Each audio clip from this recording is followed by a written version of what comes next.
Hey guys, and welcome back to this channel. In this video I'll be showing you guys where you can view the season and the weather and stuff like that on Fish. So as you can see, actually you can't see it because I need to move it here so you guys are able to see it.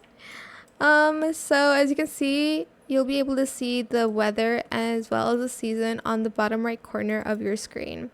So this weather is right now, it's windy. They have, I think, snow, clear, rainy, and storm, I think, if I'm not mistaken. There's also this, it's just like the time. So right now it's nighttime. There's also daytime.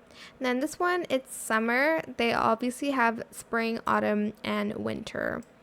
And if you want to get the brick rod, it has to be summer, so keep that in mind. And that is it for this video. I hope it was helpful for you guys. Don't forget to like, comment, share, and also subscribe to this channel if you haven't done that already. If you have any more questions about this video, just leave it in the comment section down below. I will try my best to answer them all for you guys. And if you found this video helpful, please click the thanks button as well. That is it. Thank you so much for watching. Bye!